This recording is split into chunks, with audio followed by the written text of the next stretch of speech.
Happy anniversary, you guys. We love our Lucy and Jim. Happy 70th anniversary. Congratulations, Jim and Lucy. And welcome to worship. Happy anniversary. Welcome to worship. Congrats, Lucy and James. Welcome to worship. Congratulations, Jim and Lucy. Welcome to worship. And from the back seat.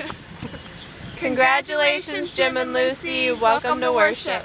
Congratulations, Jim and Lucy. Welcome to worship. Happy anniversary, Jim and Lucy. Welcome to church. Welcome to worship. Congratulations, Jim and Lucy. 70 years. Welcome to worship. Congratulations, Jim and Lucy. Welcome to worship. Congrats, James and Lucy.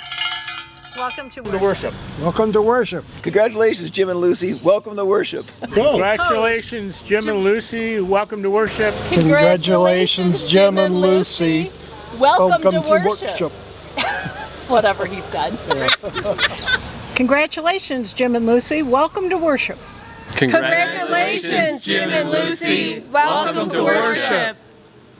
Welcome to worship. Now, on to the fun stuff. Friday night, a whole gaggle of Methodists descended on Mapleton Avenue and Grosse Pointe Farms to honk and wave at Jim and Lucy Evans, who were celebrating 70 years of marriage, all to each other. Jim and Lucy are 92 years old and married when they were 22. They are one of the many reasons why so many of us miss being together on Sunday morning. It was great fun shouting at them and seeing so many other familiar faces. Thanks to Lisa Evans Thomas for organizing that and giving us the chance to celebrate her parents. Say, Mom's the bloodline. Mom's the bloodline. Smile on your face.